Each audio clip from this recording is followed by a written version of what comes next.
And so before conception, the parents of every child, whether they are aware of it or not, in their outer consciousness, have agreed at inner levels to receive that soul. If they have not agreed, they have been made aware that it is their karma to have that soul. Sometimes parents, seeing that this is a responsibility they must carry out, do not agree to sponsor the child because they are not willing to submit to the law of God. Often this is because their teachers, pastors, ministers, and rabbis have been wanting in the great knowledge of these cycles of life and have not been able to teach them, have not taught them that if they do not fulfill the calling to bear life now, that they will be in a sense aborting their life plan and its cycles. So in resisting that assignment, even though they may need to have that child, they both have karma with him or with her. They place themselves in a more difficult karma-making circumstance because sometime, somewhere, they will yet have to bear that child. When two people block their opportunity to balance karma by aborting a child they have conceived, they will find that they cannot go on with their own divine plan. And it is very difficult to come to the place once again where two individuals will be together and that soul will be available and blessed by God to take embodiment. So it is not only the child's opportunity for life and spiritual growth that they are denying, but it is their own soul's divine plan and opportunity for life and spiritual growth that they are denying. A denial of life on the one hand does return as karma, the denial of life on the other. We lose something when we abort life in any way or circumstance, even if it is to crush another with words or with unkindness or meanness. I remember many years ago visiting my next-door neighbor. We'd grown up together, known each other all our lives.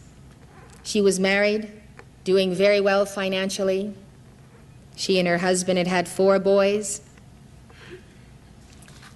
And the husband was in the process of making the decision to be sterilized. I saw a beautiful girl, a child who was to be born through them in their auras. As I visited with them, I suggested very strongly that if they would have just one more child, they would have a girl and complete their family. They were adamant and were not to be convinced. He was sterilized, and they did not bring forth that child that they should have brought forth in this life. Interestingly enough, they both came from very large families. So I looked at this beautiful little girl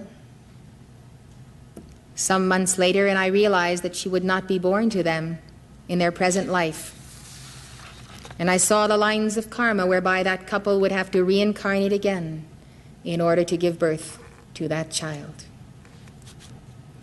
This is why, under certain lines of planning and birth control methods, it is wise to respect the opportunity that God gives us to bear children, and to rejoice in the opportunity of giving life to those from whom sometime, somewhere, we may have taken life.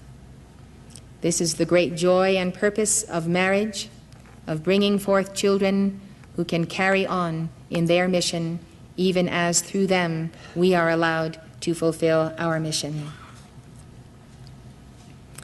Children, of course, do not always represent karmic debts that we are paying off. But often, and more often, it is the case.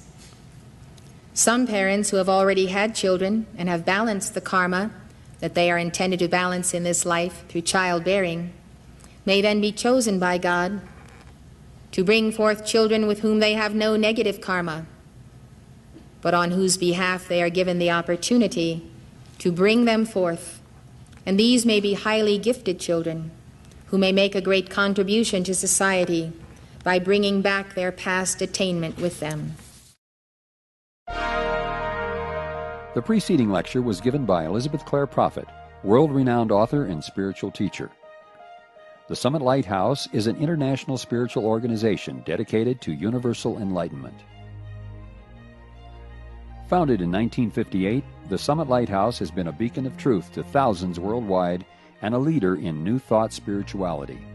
The preceding program has been brought to you by the Summit Lighthouse. For more information, call 1-800-245-5445 or visit our website at www.tsl.org. Outside the USA, call 406-848-9500 or write to the Summit Lighthouse, 63 Summit Way, Gardner, Montana, 59030, USA.